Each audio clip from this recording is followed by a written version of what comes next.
अस्सलाम वालेकुम जी। से मैं आपको अपनी डंकी की स्टोरी सुनाता हूँ। मैं कैसे पाकिस्तान से ईरान तक डंकी लगा के पहुँचा था। तो मैं आपको अपनी डंकी की स्टोरी सुनाता हूँ। जब मैं घर से निकला था, मेरी जेब में तकरीबन 20 से 25 हज़ार रुपये था, क्योंकि मैं अचानक से निकला था। मेरे पास उस वक्त कुछ नहीं था। मेरा दोस्त था एक ईरान में, उसने मुझे बोला था। मैं उस वक्त सऊदीया जाने लगा था, तो ऊपर से लॉकडाउन हो गया। तो मैंने उससे बोला, यार ऐसे ऐसे मैं सऊदीया जा रहा था, तो लॉकडाउन हो गया है। तो उसने बोला तुम इधर आ जाओ। मैंने बोला यार अभी क्या करूं। उसने मेरे को काफ़ी बोला कि तुम इधर आ जाओ, ये वो है, मसला नहीं है इधर भी, तुम इधर आ जाओ, सऊदीया और दुबई से बेहतर है इधर। तो वो मेरे साथ काम करता रहा था। हम फैक्ट्री में काफ़ी देर लाहौर कराची काम करते थे एक साथ। तो वो इधर था ईरान में, वो वही काम कर रहा था जो पाकिस्तान में हम लूमो समझते होगे आप लोग। अगर आप मेरी वीडियो देखोगे तो आपको पता चल जाएगा। लूमो का काम पाकिस्तान में लाहौर कराची फैसलाबाद में बहुत ज़्यादा तादाद में मिले हैं। बड़ी फर्में भी हैं, छोटी भी हैं, बहुत ज़्यादा तादाद में हैं। तो मेरे को उसने बोला तुम इधर आ जाओ। तो फिर मैंने भी ना अचानक से सोच लिया कि मैंने आना है। अब जिस फैक्ट्री में मैं काम कर रहा था, इतनी बड़ी फैक्ट्री भी नहीं थी और इतनी छोटी भी नहीं थी। तो वो मुझे हिसाब नहीं दे रहे थे। मैंने झूठ बोल के उधर से अपना वो सारा हिसाब किताब लिया, रिज़ाइन किया, लेके मैं घर से आ गया। चंद दिन बाद मेरे को निकलना था। अब ये हिसाब लगा ले, मैं 2 दिन में एक घर से लाहौर हो के मान के 2-3 शहर घूमे। मेरे कुछ अजीज़ रिश्तेदार थे, उनसे मुझे मिलना था। मैंने 2 दिन में मिल के फिर मैं वापस अपने घर आया। फिर घर से मैं शाम को, सुबह घर, दोपहर को घर पहुंचा, शाम को फिर मैं घर से निकला। फिर वहाँ से मेरा एक दोस्त था जिसको आना था, एक और लड़का था, उसको साथ लेना था। फिर शाम को मैं उसके पास आया। उसके पास मैंने आके रात गुजारी। सुबह फजर की नमाज के टाइम हम वहाँ से निकले, बहावलपुर से निकले। वो बहावलपुर में था। वहाँ से निकले और फिर वहाँ से हम कराची आए। कराची वहाँ पे बहावलपुर में हमने बहुत कोशिश की कि हमें कोयटा की कोई ट्रेन मिल जाए, कोई बस मिल जाए, लेकिन कोई हमें बहावलपुर से मिल नहीं रही थी। अगर मिल रही थी तो वो बहुत बहुत दूर था उनका, मान के 10 घंटे बाद, 12 घंटे बाद उन्होंने वहाँ से बहावलपुर से निकलना था, उससे भी ज़्यादा टाइम लग जाना था। तो फिर हमने स्टेशन पे चले गए और स्टेशन पे हमने बहावलपुर से कराची आ गए। फिर कराची से हम शेरशाह गए। कैंटो स्टेशन से हम शेरशाह गए, वहाँ से एक फिर बस ली। फिर हम वहाँ से कोयटा आए तो फिर आगे हमने वहाँ से एजेंट से बात की कि हम कोयटा पहुँच गए।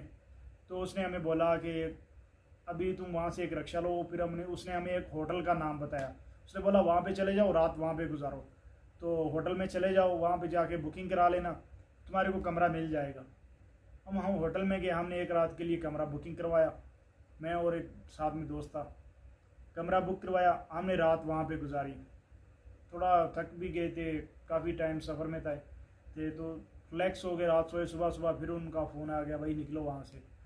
फिर हमारे को एक लड़का लेने आ गया, वो पठान था, एजेंट ही था। वो लेने आ गया। वो ऐसे कर रहा था कि भाई जैसे अभी गाड़ी हमारा इंतज़ार कर रही है, भाई निकलो, ये हो गया वो हो गया। वो ऐसे उसने ना कि ये कि होटल ही सर पे उठा लिया, भाई निकलो निकलो। जब हम वहाँ से निकल के उसके पास पहुँच गए, वहाँ पे 4 घंटे हमारे को फिर जाके बैठना पड़ गया। 4 से 5 घंटे। अब वहाँ से हमें लेकर आया, होटल से निकाल के लेके आया। तो एक जगह पे उसने उतारा, तो फिर हमारे को एक होटल का इशारा किया, बोला वो होटल नज़र आ रहा है ना, उसमें जाके बैठ जाओ। ये बस के कोयटा का कोई होटल था, वहाँ पे सब पठान थे, बलोच थे। अब हम 2 पंजाबी लड़के हम वहाँ पे जाके बैठे हैं, तो सब पठान भाई हमारे को ऐसे देख रहे थे जैसे कोई हम दहशतगर्द आ गए हैं। सब जो भी होटल में आ रहा उसकी सबसे पहले हमारे ऊपर नज़र। और वो काफ़ी देर तक हमारे को घूर घूर के देखते रहते थे। काफ़ी देर हम वहाँ पे बैठे रहे, वो घंटा डेढ़। फिर हमारे को एजेंट को हमने बार बार कॉलें की, उसने फिर वहाँ पे से हमारे को उठाया।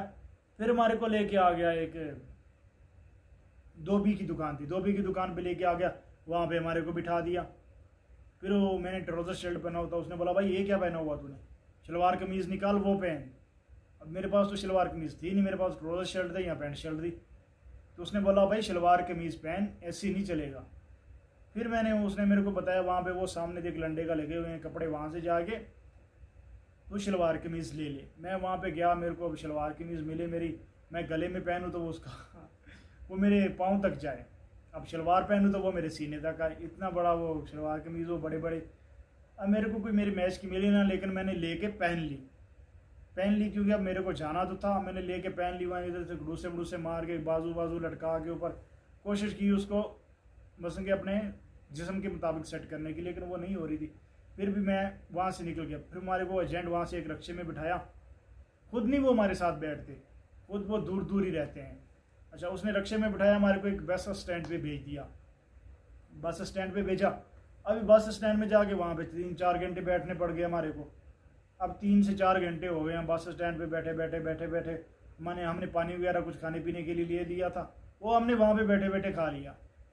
हम बैठे हुए थे, फिर बस निकल मान के उसका वो सारा प्रोसेस मुकम्मल हो गया। फिर हमारे को भी उन लोगों ने बैठाया और बस वहाँ से चल पड़ी। तकरीबन 1-2 घंटे चली, आगे एक चौकी आ गई। अब मेरे साथ एक दोस्त था, वो थोड़ा सीधा साधा था, उसे मसल के ना आगे की फौज चौकी आनी तो उसको बात करने का मसल के इतना वो आइडिया नहीं था। तो उसको मैंने ऐसा किया कि मैंने शीशे की तरफ बिठा दिया और ख़ुद मैं इस साइड पे बैठ गया। मैंने कहा कोई फौजी आएगा कुछ मुझसे पूछेगा तो मैं उसको कोशिश करूँगा मैं ख़ुद उसको हैंडल करूँ। तो वो आया तो उसने मुझसे पूछा बाजा, मैंने उसको बता दिया जैसे मेरे को एजेंट ने बोला था। उसने बोला था तुमने फ़लाँ ऐसे ठेकेदार का उसने नाम मेरे को बताया था जो मैं वीडियो में नहीं बता सकता। उसने बोला कि तुम वहाँ बता देना कि मैंने उस ठेकेदार के पास काम करने के लिए जा रहा हूँ, ये है वो है, तो वो तुमसे कुछ आगे बात नहीं करेगा, फौजी जो भी अरेंजर का था। तो मैंने उसको ये बोला, उसने मेरा शनाख्ती कार्ड वगैरह चेक किया और उसने फिर मेरे को छोड़ दिया। मेरे साथ वाला सोने की एक्टिंग करके मुंह के आंखें बंद करके लेटा हुआ था। दूसरे तमाम लोग भी ऐसे ही कर रहे थे, कुछ चंद लोग मेरी तरह जाग रहे थे। मेरी से गलती ये हुई, मैंने भी यही सोचा था कि मैं भी यही सोने की एक्टिंग करूँगा। जैसे फौजी मसलन के गाड़ी के अंदर इंटर हुआ ना, तो मैंने पहले सोचा था कि मैं आंखें बंद कर लूँगा, लेकिन जैसे वो इंटर हुआ मेरी भी नज़रें दरवाजे के ऊपर थी और ऐसा हुआ कि उसकी नज़रें भी सीधा मेरे ऊपर आ गई। अब मैंने सोचा कि मैं यहाँ पे आंखें बंद करता हूँ ना तो उसको शक हो जाएगा। फिर जब उसकी आंखें नज़र सीधी मेरे ऊपर आ गई ना, तो फिर मैंने आंखें बंद करना उस वक्त मुनासिब नहीं समझा कि उसको पता चल जाएगा कि ये बंदा कुछ ना कुछ गड़बड़ है। तो मैंने वहाँ पे आंखें बंद नहीं की। तो उसने मेरे को देखा, वो आया भी सीधा मेरे पास। उसने आके मुझसे पूछा बाचा क्या जा रहे हो, तो जो भी मेरे को एजेंट ने बोला था मैंने उसको बता दिया, उसको बताया।